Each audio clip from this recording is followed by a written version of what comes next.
very busy news week. A lot of people would like to get to the bottom of a couple of things, give you a chance to go on record here. Did you at any time urge former FBI Director James Comey in any way, shape, or form to close or to back down the investigation into Michael Flynn? And also, as you look back... No. Next question. Next question. As you look back over the past 6 months or year, have you had any recollection where you've wondered if anything you have done has been something that might be worthy of criminal charges in these investigations or impeachment, as some on the left are implying? I think it's totally ridiculous. Everybody thinks so. And again, we have to get back to working our country properly so that we can take care of the problems that we have. We have plenty of problems. President Donald Trump is not exactly known for his self-restraint. The recent firing of Federal Bureau of Investigation, FBI, Director James Comey was not handled with any delicacy and has unleashed a firestorm of criticism coming from across the political spectrum. And since Comey's abrupt dismissal, the backstabbing has become even worse, with many coming around to the view that Trump is actually crudely threatening Comey over the issue of what might or might not have been said at dinners and meetings between the two men. What exactly drove the firing at this time remains somewhat of a mystery, though the media has been quick to link it directly to Trump's reported anger at the seemingly endless investigation into his administration's possible ties to Russia, an investigation that nominally Comey headed as FBI director. But that explanation somehow makes no sense, as even a white-hot Trump would have realized that getting rid of Comey would only make the Russiagate problem worse, as everyone would assume cover-up and would come after the White House with even greater intensity, which is precisely what has happened. Was Trump dumb enough to dig himself into a deeper hole? Possibly, but it seems unlikely. What is real, however, is that constant innuendo means that anti-Russian hysteria has been mounting, including completely speculative pieces wondering whether the entourage of Foreign Minister Sergei Lavrov had sought to sneak a recording device into the White House during last week's visit. And what if there really is a conspiracy against Donald Trump being orchestrated within the various national security agencies that are part of the United States government? The president has been complaining for months about damaging leaks emanating from the intelligence community and the failure of Congress to pay any attention to the illegal dissemination of classified information. It is quite possible that Trump has become aware that there is actually something going on, and that something just might be a conspiracy to delegitimize and somehow remove him from office. President Trump has also been insisting that the Russian thing is a made-up story, a view that I happen to agree with.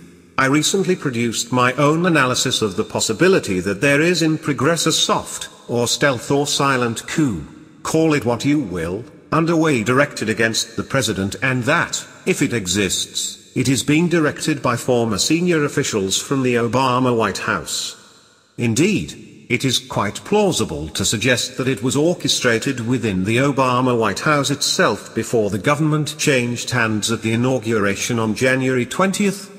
In line with that thinking, some observers are now suggesting that Comey might well have been party to the conspiracy, and his dismissal would have been perfectly justified based on his demonstrated interference in both the electoral process and in his broadening of the acceptable role of his own bureau, which Trump has described as showboating. Two well-informed observers of the situation have recently joined in the discussion: Robert Parry of Consortium News and former CIA senior analyst Ray McGovern of the Veteran Intelligence Professionals for Sanity.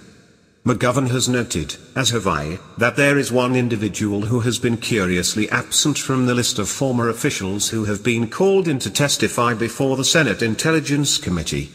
That is ex-CIA Director John Brennan, who many have long considered an extreme Obama, Hillary Clinton loyalist, long rumored to be at the center of the information damaging to Team Trump sent to Washington by friendly intelligence services, including the British. Ray suggests that Brennan and also Comey may have been at the center of a deep state combined CIA, NSA, FBI cabal working to discredit the Trump candidacy and delegitimize his presidency. Brennan in particular was uniquely well placed to fabricate the Russian hacker narrative that has been fully embraced by Congress and the media, even though no actual evidence supporting that claim has yet been produced. as WikiLeaks has now revealed that the CIA had the technical ability to hack into sites surreptitiously while leaving behind footprints that would attribute the hack to someone else, including the Russians. It does not take much imagination to consider that the alleged trail to Moscow might have been fabricated. If that is so, this false intelligence has in turn proven to be of immense value to those seeking to present proof that the Russian government handed the presidency to Donald Trump. Robert Parry asked in an article on May 10 whether we are seeing is Watergate redux or deep state coup, and then followed up with a second piece, the soft coup of Russiagate on the 13th. In other words, is this all a cover-up of wrongdoing by the White House akin to President Richard Nixon's firing of Watergate independent Special Prosecutor Archibald Cox and the resignations of both the Attorney General and Deputy Attorney General, or is it something quite different, an undermining of an elected president who has not actually committed any high crimes and misdemeanors to force his removal from office? Like Parry, I am reluctant to embrace conspiracy theories, in my case largely because I believe a conspiracy is awfully hard to sustain. The federal government leaks like a sieve, and if more than two conspirators ever meet in the CIA basement, it would seem to me their discussion would become public knowledge within 48 hours. But perhaps what we are seeing here is less a formal arrangement than a group of individuals who are loosely connected while driven by a common objective.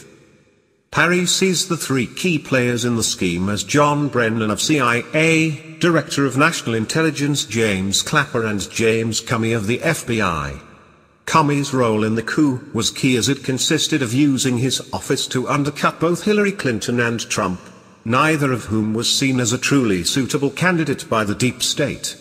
He speculates that a broken election might well have resulted in a vote in the House of Representatives to elect the new president, a process that might have produced a Colin Powell presidency, as Powell actually received 3 votes in the Electoral College and therefore was an acceptable candidate under the rules governing the electoral process.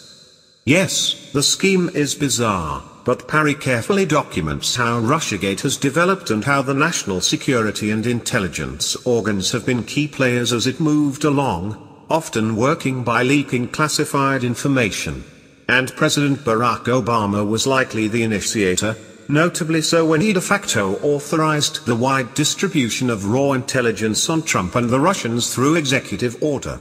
Parry notes, as would I, that to date no actual evidence has been presented to support allegations that Russia sought to influence the US election and or that Trump associates were somehow coopted by Moscow's intelligence services as part of the process. Nevertheless, anyone even vaguely connected with Trump who also had contact with Russia or Russians has been regarded as a potential traitor.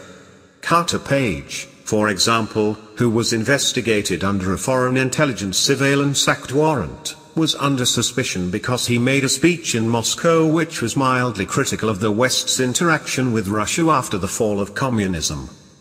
Parry's point is that there is a growing Washington consensus that consists of traditional liberals and progressives as well as democratic, globalist interventionists and neoconservatives who believe that Donald Trump must be removed from office no matter what it takes. The interventionists and neocons in particular already control most of the foreign policy mechanisms, but they continue to see Trump as a possible embedment to their plans for aggressive action against a host of enemies, most particularly Russia, as they are desirous of bringing down Trump legally through either impeachment or Article 25 of the Constitution, which permits removal for incapacity. It might be termed a constitutional coup, though the other labels cited above also fit. The rationale Trump haters have fabricated is simple: the president and his team colluded with the Russians to rig the 2016 election in his favor, which, if true, would provide grounds for impeachment. The driving force, in terms of the argument being made, is that removing Trump must be done for the good of the country and to correct a mistake made by the American voters.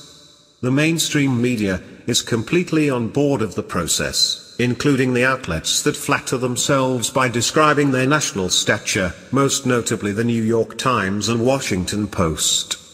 So what is to be done? For starters, until Donald Trump has unambiguously broken a law, the critics should take a Valium and relax. He is an elected president, and his predecessors George W. Bush and Barack Obama certainly did plenty of things that in retrospect do not bear much scrutiny. Legitimate concerns are that we are moving in a direction that is far more dangerous. A soft coup engineered by the national security and intelligence agencies would be far more dangerous to our democracy than anything Donald Trump can do. We are anonymous.